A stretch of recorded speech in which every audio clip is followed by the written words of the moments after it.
میں اپنے سارے پاکستانیوں کے سامنے یہ بات کر رہا ہوں کہ ہم اب بالکل تباہی کی طرف جا رہے ہیں۔ میں اس لیے نہیں کہہ رہا کہ تحریک انصاف کے اوپر کریک ڈاؤن ہوا ہے، کہ ہمارے لوگوں کو جیلوں میں ڈالا ہوا ہے، جیل بھرے ہوئے ہیں، ہر روز نئے لوگ پکڑ رہے ہیں، رشتہ دار پکڑ رہے ہیں۔ جو کہانیاں سامنے آ رہی ہیں وہ خوفناک کہانی ہے۔ کبھی پاکستان کی تاریخ میں اس طرح ایک ننگا ہو کے ایک طاقت نے اس طرح کا ظلم کیا ہوا اپنے لوگوں کے اوپر، کوئی اس کی مثال نہیں ہے۔ میں مشرف کے مارشل لاء میں اپوزیشن میں تھا، میں نے کبھی اس طرح کا ظلم نہیں دیکھا۔ تو یہ جو انصاف کی دھجیاں اڑائی گئی ہیں اور یہ طاقت کی حکمرانی، جنگل کا قانون قائم کیا گیا ہے، میں سب سے پہلے 2-3 چیزیں کہنا چاہتا ہوں، اور میں پھر اپنی ساری قوم کو یہ بتانا چاہتا ہوں کہ ہم جا کدھر رہے ہیں۔ یعنی کوئی چلیں یہ سب کچھ کر رہے ہیں تو کوئی روڈ میپ ہوگا نا کہ ہم اس سے نکل کے تو خوشحال ہو جائیں گے، کیونکہ اس وقت پاکستانی، میں ابھی آپ کو پھر سے بتاؤں گا کہ ہمارے ملک کے معاشی حالات کیا ہیں۔ تو جس طرح ملک معاشی طور پہ تباہی کی طرف جا رہا ہے تو کوئی تو روڈ میپ ہوگا نا کہ یہ جو ظلم کیا جا رہا ہے، یہ جو پوری جماعت کو ختم کرنے کی کوشش کی جا رہی ہے، کہ اس کا کوئی ملک کو تو کوئی فائدہ ہو نا۔ تو میں سب سے پہلے میں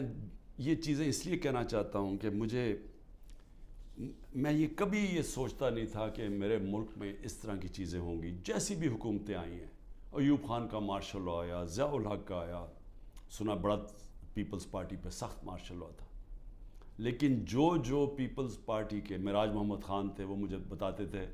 کیونکہ وہ ہماری جماعت میں ایک وقت پہ ہم نے ان کو سیکرٹری جنرل بنایا تھا، تو وہ مجھے بتایا کرتے تھے کہ ضیاء الحق کے زمانے میں کیا تھا، اور مشرف کا میں آپ کو خود بتا دیا۔ کبھی اس طرح کا ظلم نہیں ہوا۔ سب سے پہلے تو خواتین کے اوپر کبھی ایسا ظلم نہیں ہوا۔ کبھی چادر اور چار دیواری کو اس طرح بے شرمی سے، یعنی کبھی اس کو انہوں نے چادر اور چار دیواری کا جو احترام ہوتا ہے اس کو تباہ نہیں کیا گیا۔ عورتوں کے اوپر ہی میں کبھی اپنی زندگی میں نے نہیں دیکھا کہ ہمارے ملک میں عورتوں سے یہ برتاؤ کیا جو کیا جا رہا ہے آج، صرف اس لیے کہ وہ یہی نہیں تحریک انصاف کی کوئی ممبرز ہوں یا کوئی آفس بیرر ہو، جو ٹویٹ بھی کرتی ہیں، جو حمایتی بھی ہیں، جو ووٹر بھی ہیں، ان کا بھی پتہ چلتا ہے، ان کو پکڑ لیتے ہیں۔ تو ایک اسلم اقبال نے ایک لیٹر لکھا ہے، یہ جو CCPO ہے اور یہ IG ہے اور یہ جو چیف منسٹر ہے اس وقت پنجاب کا، یہ پڑھنے والا ہے، میں نے اس کو آج ٹویٹ بھی کیا ہے۔ اس نے بتایا کہ اس کے سارے گھر کے اوپر کیسا ظلم ہو رہا ہے۔ اس کی 80 سالہ والدہ کی بھی پرواہ نہیں کی گئی، وہ آکسیجن کے اوپر ہے، ادھر گھس گئے، اس سے بدتمیزی کی، کیونکہ اسلم اقبال چھپے ہوئے ہیں۔ ان کے بھائیوں سے کیا کیا، کاروبار سے کیا کیا، کاروبار بند کر دیے، بھائیوں کے گھروں میں چلے گئے، ایک بھائی کا جو باہر سے کوئی اس کا بیٹا آیا ہوا تھا، اس کو جا کے الیکٹرک شاک لگایا، اس کا بازو نہیں کام کر رہا، وہ دبئی میں علاج کروا رہا ہے۔ یعنی سارے خاندان کو، ان کی بزنس کو جس طرح انہوں نے صرف اس لیے کہ میاں اسلم کسی طرح نکل کے اور کہہ دے کہ میں 9 مئی کے خلاف ہوں اور میں فوج کے ساتھ ہوں اور میں PTI چھوڑ رہا ہوں، اس کے لیے یہ سارا کچھ کیا جا رہا ہے۔ حماد اظہر کے میاں اظہر ایک پاکستان کی پنجاب کی سیاست میں ایک وہ عزت دار نام ہے جس کی سب اس کے مخالف بھی تعریف کرتے ہیں۔ 84 سال کے میاں اظہر، جن کو کئی بیماریاں ہیں، ان کی طبیعت نہیں ٹھیک، ان کو اٹھا کے لے گئے کیونکہ حماد اظہر نہیں تھا۔ باقی لوگوں کے گھروں میں گھس کے، یعنی جو میں کہانیاں سن رہا ہوں، کراچی کے اندر بھی بات ہو رہی تھی، کراچی میں تو کچھ ہوا ہی نہیں، کراچی میں کیوں جا کے لوگوں کو اٹھانا شروع کر دیا؟ کراچی کے اندر وہیں چھاپے پڑ رہے ہیں، لوگوں کو جیلوں میں ڈال رہا ہے، اور وہاں بیٹھا ہوا آصف زرداری جو ساری زندگی اس نے صرف ایک کام کیا ہے، مخالفوں کو کرش کیا ہے، مخالفوں کو ختم کیا ہے، جھوٹے کیسز، اور جو خریدا جاتا ہے اس کو خرید لیتا ہے, باقی ساروں کو وہ ختم کرتا ہے جو مافیاز کرتے ہیں.